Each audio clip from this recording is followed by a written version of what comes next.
Welcome to Streaming Wars, the show that pins every streaming service against one another while also helping you, our viewers, sort out what to watch and what to skip. I'm Chelsea Schwartz. I'm Yael Teagle. And welcome to our very first episode of Streaming Wars here on That Hashtag Yay! Show. I'm so excited. How about you? I'm super stoked. I have been really enjoying a lot of streaming, so this is the right thing to do right now. Yes, and eventually, we'll be in a studio where we can actually see each other like in person. But 2020, this is the new norm. Yeah. So, last week, let's get into it. We have a bunch of news and announcements from Comic-Con at Home, which was the first year that San Diego Comic-Con went virtual because, once again, 2020, this is the new norm. What kind of stuff came out at Comic-Con at Home? There were quite a few announcements, mostly renewals. For example, The Boys was renewed for season 3. Season 2 has not yet been released, but it's been renewed for a 3rd season. I'm also really excited about Marvel's Helstrom because we got a premiere date. Yes, October 16th. I'm so excited about this show because also this is like the first step for Hulu to start revealing their Marvel content because there's more to come. Yeah, and I know that you were super excited about Star Trek properties. Oh my God, yeah, so Star Trek. So I've been very curious about this. Obviously, CBS All Access is doing a lot of Star Trek originals, which I'm a little confused about CBS All Access as a streaming service because it feels like it's just the Star Trek streaming service. Like there's not much else going on there. But they announced an animation a couple months before Comic-Con called Lower Decks. And Lower Decks is now coming out at the end of next week. And they showed a first look at it, and I got super excited. So this cartoon, the animation style feels a little Rick and Morty, and just how it's drawn. I was like, but the concept for the show is that like if the Next Generation's Enterprise is the first contact team, then they're the second contact team. So they're the ones that go to the planet and to make sure they spelled the name of the planet right. They go and eat at all the restaurants and figure out like where to eat, what's good, what's not. And I was like, yeah, that sounds great. So yeah, I'm really excited about that. And then also Disney Plus announced The Right Stuff, which is an original series. It's actually a series and not a documentary, based on the real space program back around the 70s. So The Right Stuff is going to air later this fall, and it focuses on the seven of the men in the program. There were a lot of men in the program, some of which we know, like John Glenn, Sam Shepard, some of which we're going to get to know more. But what's different about this story is that it's not focused on space itself. It's focused on the people, their family lives, who they are, and it's telling their story of how they got to be part of the space program and what it was like for them, how hard it was on their families. But it also addresses in the first season how women were completely left out of this program. Like they were actually kept out of it on purpose. And I think that this is a great stride forward. Yeah, I'm really excited about it. I like that Disney Plus is doing more original content that isn't specifically docuseries. Yes. Although, I mean, their documentaries are really great, but I go to Disney for original scripted. I don't go there. There has been a lot of docuseries lately. Some of them have been incredible, and we'll talk about prop culture in a bit. I was like, but like the Imagineering story, I was just bawling. It was so emotional, so well done, and I wish they could continue on with that, but it feels like they've touched on everything they could touch on right now. But I'm right there with you. I'm ready for more originals, and I know they have them coming. Like we've got a whole great lineup from Marvel that'll eventually drop whenever productions are allowed to film again. Yeah, very excited for those. Speaking of Marvel, I think the biggest surprise out of the whole weekend, I have to admit, is that New Mutants is not coming to Hulu. That was the biggest surprise. Video on demand. Like they're still trying to release it in theaters. Like, why are you fighting 2020? That movie was made in 2018. Just put it out on Hulu or on demand. Release date back 4 times now, and not like, oh, we're pushing it back a month. It was supposed to come out at the beginning of 2019, then the end of 2019, then the beginning of 2020, and now I'm just like, just put it out. Right. At this point, if you want someone to see it, just give it to them. It's very fair. The one other thing I took away from Comic-Con at Home was like a running theme. So like we talked about this Star Trek Lower Deck series and Right Stuff already, but that seems to be, there's a space theme and some of it's very real, like the Right Stuff based on shore. I was like, but then there's Space Force, which was kind of inspired by what's currently happening. Then there's For All Mankind on Apple TV Plus, which is what if the Russians beat us to landing on the moon, and what would the trajectory of American life look like as a result of that? And it's interesting. Like everybody's exploring. I think it's really fascinating that you put this together, because it is a lot more of like space as history or space as affecting our reality. Well, speaking of Space Force and stuff, that this is a great reason for us to like jump into. We want to help all of you guys regularly every week. It's why we're here trying. There's so much content, so much. And like, what do you watch? How does it not get overwhelming? So we're going to give you 5 series from each of us that we think you may have missed during quarantine, that you absolutely need to go back and watch if you have not seen it yet. Oh, I'm so ready. You're so ready. How do you want to do it? I go with my 5 and then you, or should we do one at a time? You do yours. You do yours. I'm excited to talk about yours. So, all right, starting off on my list, we've got The Great on Hulu. This is it's again alternative history. You know, it's loosely based in the true story of Catherine the Great, but it is definitely a comedy, and it is very exaggerated and hilarious. What I really like that they did is they added a lot of modern touches so that you could be pulled out of the history and realize what a farcity this is. And like the wardrobe, like the cinematography, the acting, the cast in general, like just everything about it. It's so good. It's hilarious. I've watched it 4 times all the way through since it was released on May 15th. Like and it's renewed for a season 2. So if my excitement is not enough for all of you, it's already getting another season. It's another reason to go and watch it. Yeah, I was introduced to this show by you, and I was not expecting to like it. I'm not big on period pieces, but it was great. The Great was great. It was just so funny.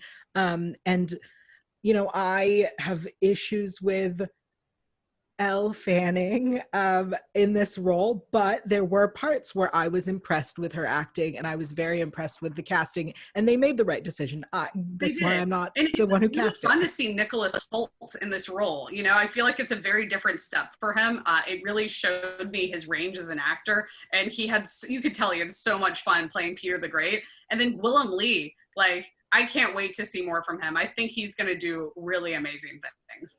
Yeah. Well, so next on my list is Love Life, which is the first HBO Max original, and it aired right at HBO's launch, HBO Max's launch. And the whole series is available now for season 1. It has also been picked up for a season 2. I'm fascinated by this story because it really tells relationships in a way that I've never seen accurately portrayed anywhere else. And it's the first season especially is being told around a female perspective, and it's Anna Kendrick's character. The whole series was written and developed by a man. And I feel like he got inside my head perfectly, and that blows me away. Interesting. I hadn't seen this. I've heard amazing things. And I believe the second season is going to be about a different person, yes, or like her, with right? The same world. So Anna Kendrick's character will still be there, but like it now shifts to like one of her friends and what their relationships are like. Interesting. Yeah, I'm really interested to see this one. I haven't yet checked it out. I think it's fascinating that you talk about how it fits and like feels like it's in your brain, and I would be so interested to see that and see how I feel about that, because we're so different, and I wonder how I will perceive it. That's fascinating. Well, now you've got to watch it and let me know. We can talk about that. Number 3 on my list, and I know you're going to agree with this one, Upload on Amazon Prime. Yeah. So good. I need all of the merchandise. I need everything for the show. I honestly, the concept of the show, which is basically set in the not so distant future, and we have our own like virtual dead world that's full of all sorts of like it's interesting because there's a lot of political undertones of where you can go with this show, you know, and it's all based on socioeconomic status of what you were able to afford. So you either live a really good life in this virtual reality, or like you're in the 2 gig room where there's not much going on. And there's in-app purchases, and like, it's just fun. It's a different type of fantasy sci-fi that really got me thinking. They're quick episodes. They're 30 minutes. It's entertaining. The cast was great. I absolutely loved Upload. The first episode was a little bit dense for me, but I liked the concept, so I stuck with it. And really by the second episode, you go, oh, this is goofy. Like, they are silly with their jokes, and it's unexpected. And I really, really enjoyed it. I will say it felt like they took San Junipero from Black Mirror and went, let's look at this concept and like figure it out, and how would it actually work? And that's what they did. And to be fair, I think they made a very realistic based on how our society is. It's sad, but that's how I think it might, if they do it, if they figure out how to do it, that's what it's going to be like. And I'm not excited about our future.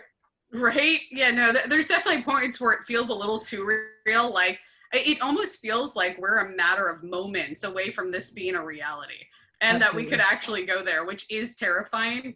I was like, but at the same point, like, I've definitely had moments of like, would I upload or would I just die? And like, if I upload, what you don't have to go to the Lakeview property. There's so many options. And I was just like, where would I want to be? Like, what? I don't know. The only thing I do know is that my overused in-app purchase would be to buy sparkling water all of the time. Like, there would need to be enough budget in my plan that I picked out so that I could have all of the sparkling water. Or maybe it's just like a premium add-on tier that I just have unlimited access to LaCroix. I love it. My fear is that means that somebody has to keep working to afford my lifestyle in this world. Like, that's, yeah. I'm like, listen, if I'm going to live in this world, I have a lifestyle I'd like. Somebody's got to pay for it. Yep. I was like, and that's where a lot of the socioeconomic, like, political thing, and also how many generations can that last? You might have a loved one that wants to keep you alive. Did you have children that cared about you? Right. Will their children care about their grandparent? Like, it's fascinating. Yeah. And then for a change of pace, instead of doing it like a scripted, number 4 on my list, Disney Plus's Prop Culture. I mentioned this a little bit earlier. This docuseries, this is my dream job. First of all, like, Dan Lanigan, if you need an assistant or a PA, a researcher, like, hire me. I would die to be part of season 2 if you get one. I'm hearing rumors, but it's not confirmed. Basically, what he's doing is he's picking iconic movies and he's researching for the biggest, most like thought of props from those movies and finding them.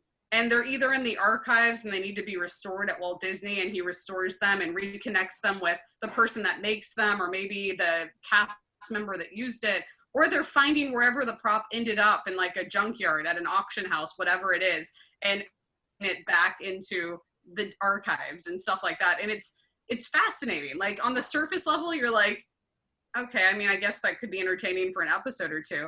There's 8 episodes. Every movie that he picked is a movie I deeply care about and I was shocked by. There's Tron, there's Pirates of the Caribbean, the Muppet movie, and then he did a Honey, I Shrunk the Kids episode. And I'm not a huge Honey, I Shrunk the Kids fan, but I am a huge Rick Moranis fan. And if you know anything about Rick in the last several decades, he's not come out of hiding. Like, he just retired and he's living his life and he doesn't do anything. No one hears from him. He's not on social media. They got Rick Moranis to be in this show. I screamed. I was so excited. And I cried in like certain episodes, like Who Framed Roger Rabbit and the Muppet movie episodes. I was just bawling tears of joy, and Mary Poppins. That was very emotional. It's so good. Did you see this? I haven't seen it. Oh my God, totally worth a watch. But yeah, that's a big, if you have Disney Plus, I highly recommend you watch Prop Culture, especially if you care about any of those movies I just named. And then finally on my list for the last of the 5 everyone needs to watch is Space Force on Netflix. Space Force is a new Steve Carell show that was created by Greg Daniels, who actually created Upload as well. So I've got 2 Greg Daniels shows in my top 5. And basically the idea was around the time that the current administration here in America came up with the idea of creating an agency called Space Force. They were like, what's that? What's that going to be about? Maybe we should make a show that's about that. So without any information about what Space Force could be, they made a show, and it's perfect. Like, in the comedians on this show, oh my God, there's like a round table room where you've got Steve Carell, Jane Lynch, Patrick Warburton, like just this powerhouse, and like it's hilarious and spot on, and it makes fun of our current political situation in just the right way without being obvious. You know, I really enjoyed it, and it's already renewed, and I can't wait. Yeah, that one's a really great one as well. I haven't gotten a chance to watch it, but I see the like names and I went, yeah, I have to sit down and watch this. This is going to be incredible. Even if it was bad, then the people that are involved, it can't be. It can't and be that's bad. how I felt about it, is especially like, I know there's going to be people out there like me on this where I'm not a huge Steve Carell fan. I'm really not. I'm going to be honest. So seeing Steve Carell's name attached to anything, I'm a little reserved. But when I looked at the rest of the cast on it, I was like, I can't not give this a try. And I'm glad I did, because it's brilliant. Yeah. Well, let me tell you what I've been watching and think you all should binge. My recommendations, like yours, are a little all over the table. So my first one is Warrior Nun. I had put off watching this because I knew that I wanted to sit and see the whole thing and not stop. And I was right. It's badass. It's amazing fight sequences. If you like anything supernatural or mythological or biblical, this is the show for you. I'm not a big biblical person, but when you have something, it's like, you know, the amount of biblical of supernatural, let's say, added with kick-ass women. It's also pretty queer, which is real nice. I mean, when you get that many women together, it's bound to happen. So I really, really enjoyed this show. I think it's perfect for the sci-fi fan, for the action fan. It's well written. And the main character is so funny. Like, there's a lot of drama going on, and she's making like quips because she's uncomfortable. I didn't realize about this show is that it's based on a comic book. Yes, You know? it is. Yep. So if you're a comic book fan, maybe you even have heard of the series. There's even just another reason to watch it. Yeah, it's really like the ultimate new nerd show that just came out. You know, I think if you watched The Witcher, then why have you not watched this yet? That's where absolutely. I feel. I completely agree with that. I was like, it's really funny because I got the Netflix email like a week before it came out of like, we're adding a title you might like. And I just saw Warrior Nun, and I just went, what? Like, what is this, you know? And then I looked into it and was like, oh, that actually sounds pretty interesting. And I think like a week after I had that thought with myself, you literally tweeted it out loud. Just like you typed it into Twitter, and I laughed so hard because I was like, that was my exact reaction. And then pleasantly surprised. Good series on Netflix. Yeah, I definitely saw an email that said Warrior Nun and went, no, no, not for me. But everyone's been loving it. So, you know, I thought I'd check it out, and they were right. The other show everyone's been loving, and they were right, The Babysitters Club. Yes! Look, I read the series as a child. I loved the movie. Wait, there was a movie? Did I miss this? The movie with Larissa Oleynik. I never saw that. Rachel Lee Cook. Oh, man. Oh my God. Yeah. Well, check out the movie. Very different. But I, was realizing that I'm too old to be sitting down to watch this. And I am obsessed. I was crying. This show is so wholesome and so geared towards young women. I would say definitely middle schoolers, maybe even fifth graders about to go into middle school. It takes real topics, it takes real issues, and it puts it in a way that a fifth and sixth grader will understand. I'm not a spoiler, but there is a trans child that they babysit, and it is not questioned. It is not a concern. No babysitter is like, and then they still explain it in a way that if you, as a young child or as a person who doesn't understand what trans is, they explain it in the most simple analogy. And it's so well done and because no judgment. Like, there at no point in the show do you get a sense of judgment anywhere. And there's so many places that could have been judged. You know, like even that moment with Claudia when she lies to her parents about getting a good grade because she wants to go to the dance. And then she comes clean before she even goes to the dance. And her parents don't overreact. They listen to her and they accept her. And I was just like, this is such a beautiful thing. Absolutely. I definitely cried during this show. Yeah. This show that is made for children, I cried. Yes. Well, and also, speaking of Claudia, so first of all, I read a couple of the books. I was way more Sweet Valley High growing up. But Claudia, at least in casting, maybe the books, I wouldn't have had this point of view.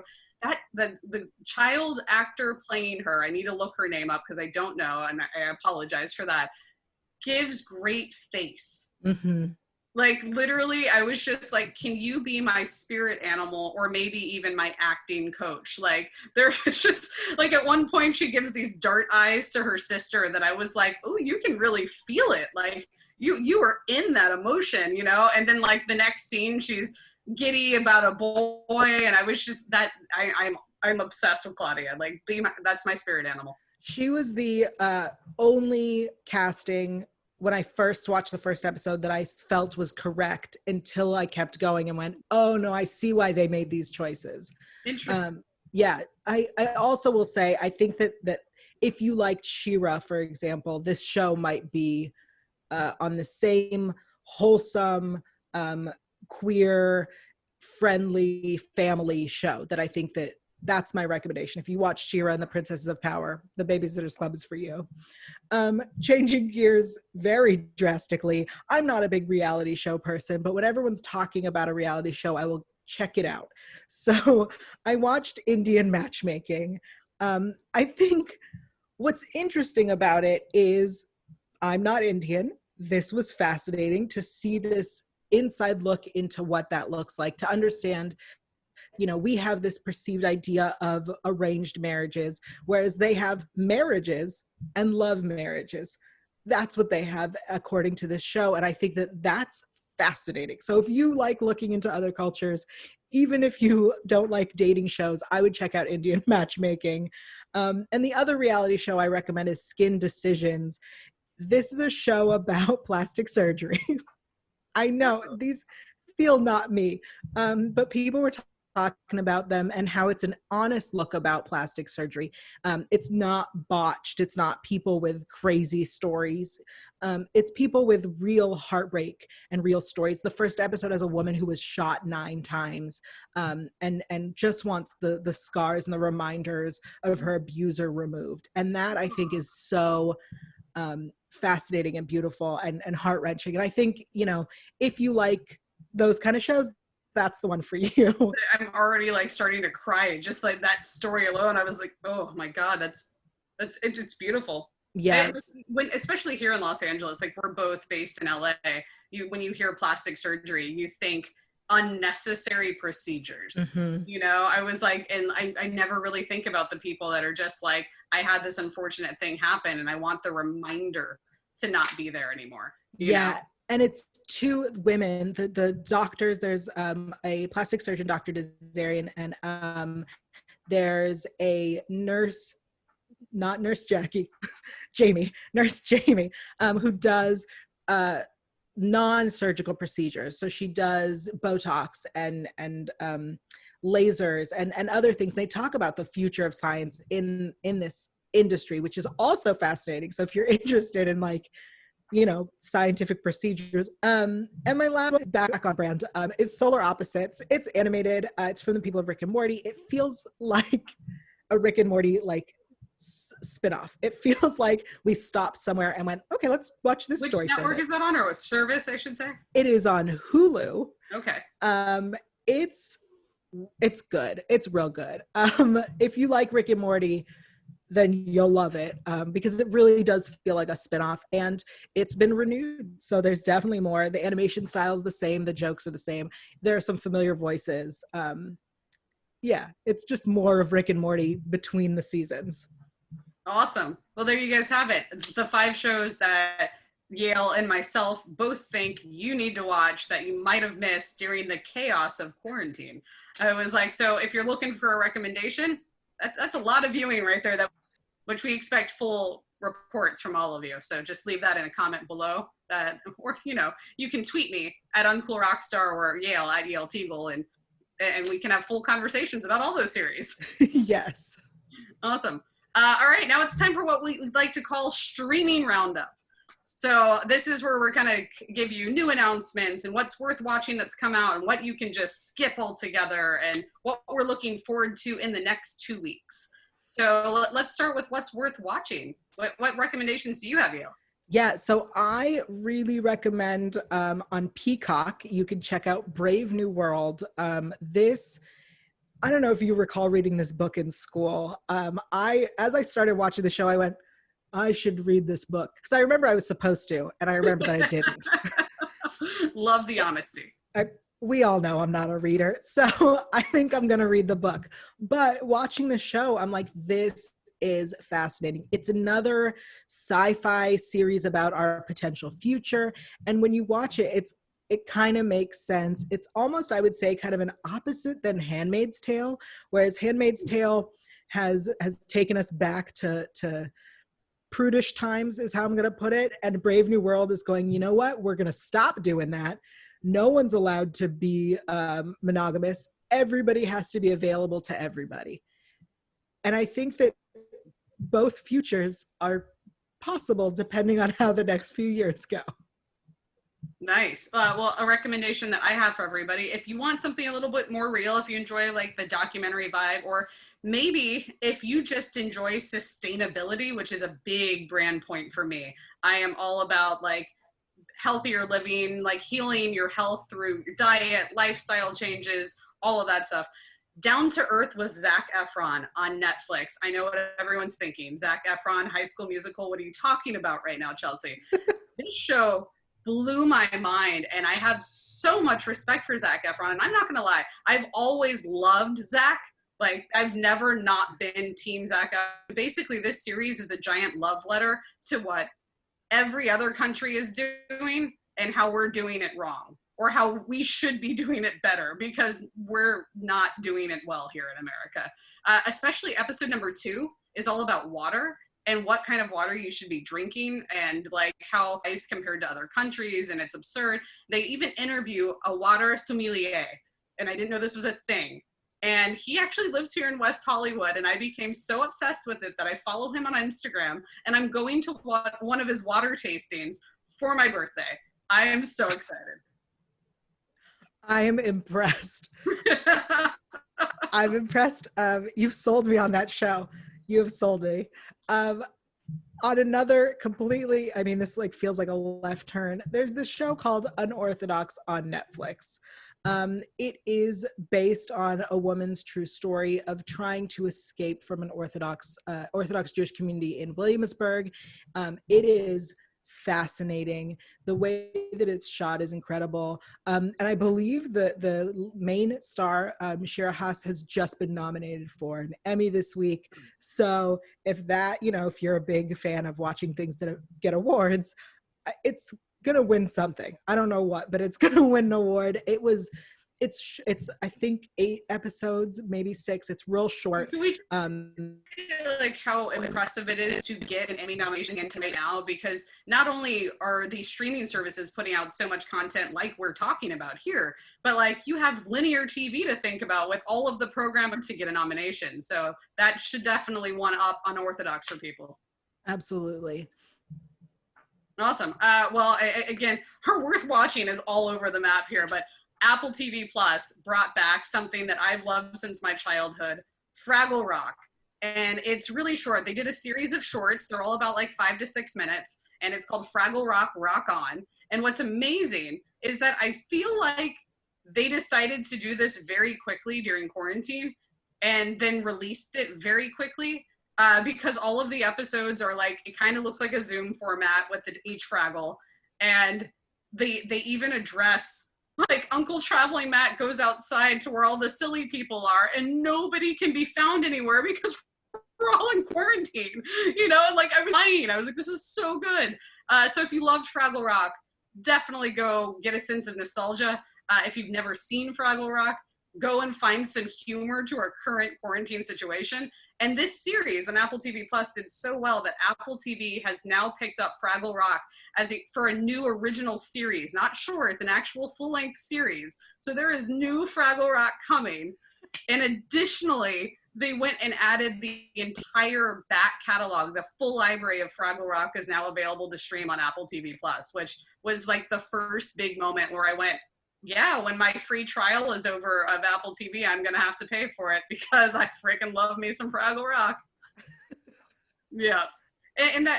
So that's it. That's what we've got for you this time of what you can check out besides our 5 recommendations of other things. So again, now we've set you guys up for like a month now. Yeah. But if that's, you need a little bit more direction, some places to narrow it down, what's worth skipping? Oh, I have to. I'm so sorry to do this, but the Wrong Missy on Netflix, I made it 20 minutes in and went, I can't. It's not good. It's not good. And the worst part is it's full of amazing actors. And it's the new David Spade movie, right? Yes. Yeah. Don't bother. Just don't. It's not worth your time. You have so many better things to watch. Just don't. Well, on that note, and going back to Disney Plus doing so many docu-series, A Dog's Life with Bill Farmer, the Disney legend. He voices Goofy and I believe Pluto too. So he does the dogs in Disney, and he's been doing it for a long time. Has this docu-series about what it's like with, basically he follows incredible dogs doing incredible things, like dogs that herd cattle. Dogs that can, when they're out in the ocean looking for whale poop, because apparently there's some benefit to it, they can find where it is and scoop it up in the ocean. And like, it's the concept is like, oh, this is fascinating about the dogs, but the execution is like, you don't need to watch it. No one needs to watch that show. And I apologize. I'm the biggest Disney fan in the world. I hate to tear Disney down, but no one needs to watch that show. All right. Did we have anything else worth skipping this time? No. All right. Yeah. Well, I mean, I guess the streaming services are doing something well. We only had 2 things to complain about at this point. But all right, let's get into new announcements. So this week, we had a lot of announcements, and surprisingly, they didn't come during Comic-Con. Yeah. That was very strange, and especially because these are things that I feel like should have been announced at Comic-Con. Starting with, and you mentioned earlier that people that like The Witcher should watch Warrior Nun. Well, also, if you like The Witcher, we're getting a prequel. We don't know when. Don't ask us. It hasn't been filmed yet, guys. Like we're talking like a year at least before this happens. Yeah. Yeah. I mean, I know that you're really excited about the other ones that are announced. Why don't you tell us about those? Well, we have 2 more things coming to Netflix in September that got announced recently that I'm above the moon about. One is Julie and the Phantoms, and everyone's like, what's Julie and the Phantoms? I don't really know either. The thing is that it's a new Kenny Ortega series.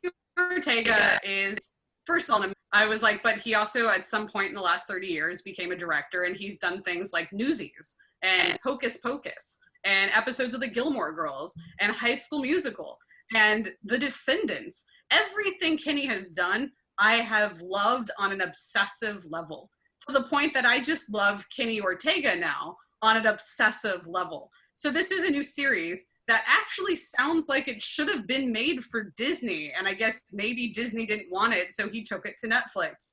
And that sells me even more. And it's kind of got a musical vibe to it because Julie is starting a band in the series, and it's a high schooler coming of age story. And it even features one of the kids from Descendants. So like there's more and more reasons for me to be excited. So that comes to Netflix on September 10th.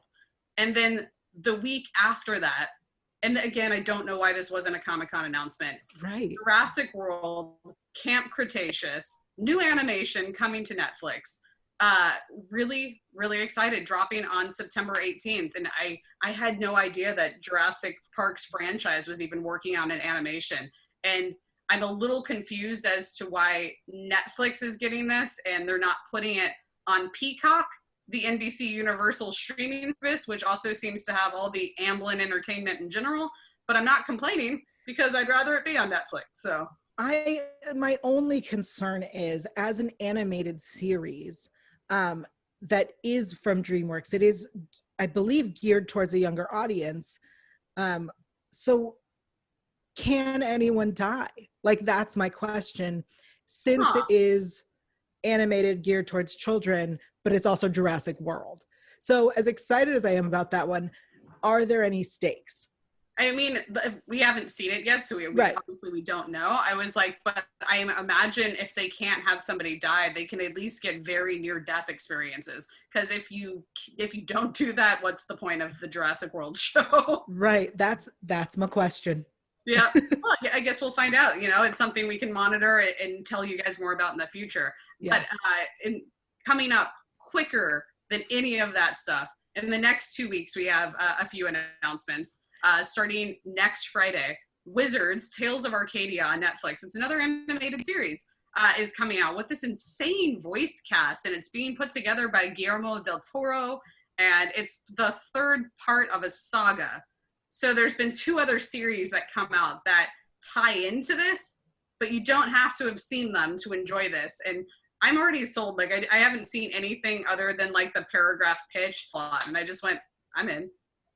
There's nothing about magic, wizards, and medieval Camelot that does not immediately take me there. So, that's August 7th on Netflix. What else do we have? So a little bit after that, on the 21st, Lucifer season 5, part 1 is returning to Netflix. I know that there's a huge fandom behind this. I know that they are passionate, and so I want to make sure that no one misses it. Lucifer season 5, part 1. You have until the 21st to re-binge the whole thing. Yeah, we're less than a month away from Lucifer. I'm so excited. I was like, and I do believe they got picked up for one more final season as well. So we've got this season to look forward to and even more. And I never get tired of Tom Ellis in this role. And originally this was actually a series on linear TV that got canceled and picked up by Netflix. And I'm so grateful to Netflix for saving the show. It is great. And the only other thing that really I'm excited about, but it's not an original to any streaming service. It's just coming out on Amazon and Hulu on the same day on August 6th. So that's Thursday. It's a movie I've heard nonstop incredible things about, but did not get any sort of blockbuster success. And that's The Peanut Butter Falcon. And I have just heard that this film is phenomenal. And if you guys, maybe TV series is too much of a commitment for you, if you're just looking for a movie, I definitely would check that out in this next little bit we have coming up. Yeah, I've heard a lot of awards chatter for this. This feels like, you know, this is a big one. This is something you're gonna want to see.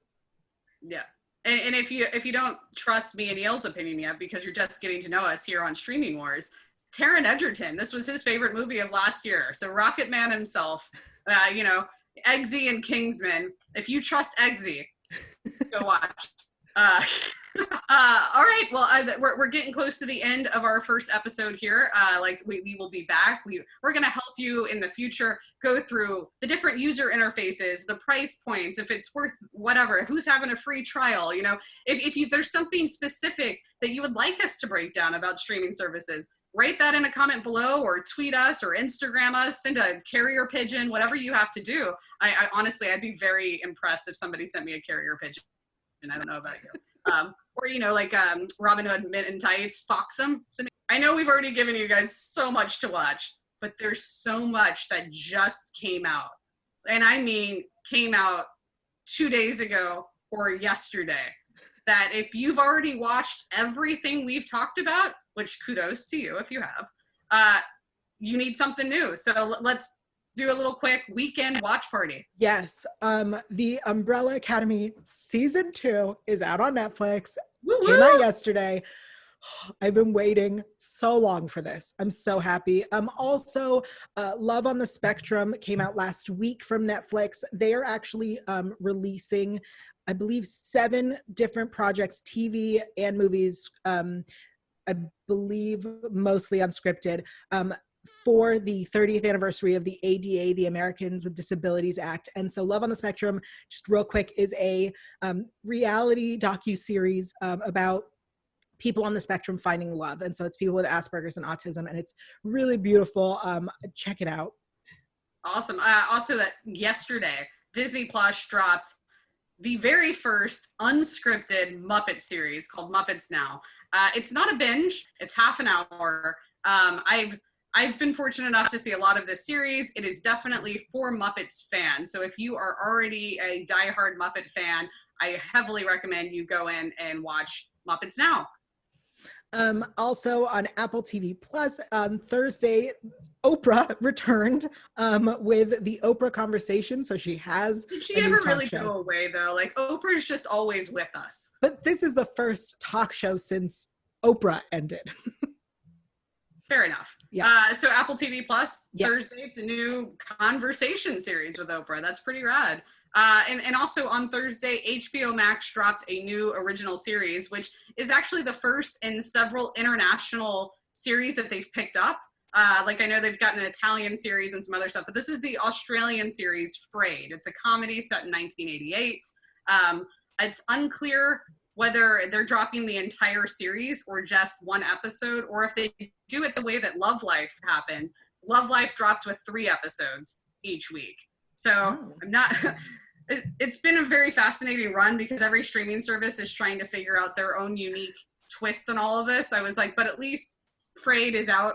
That's something else to watch if you're looking for, especially if you enjoy Australian comedy. Yeah, big fan.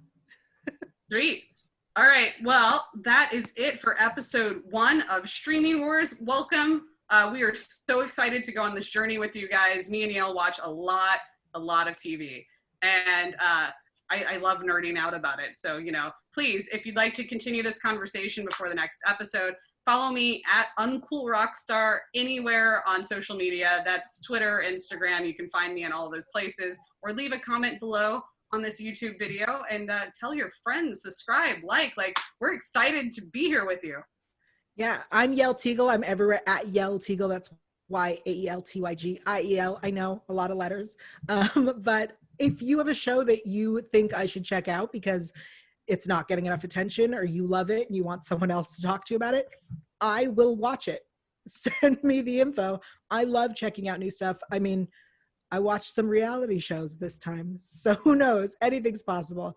So send that to me on Twitter or in the comments below. Awesome. And until next time, see you soon, guys.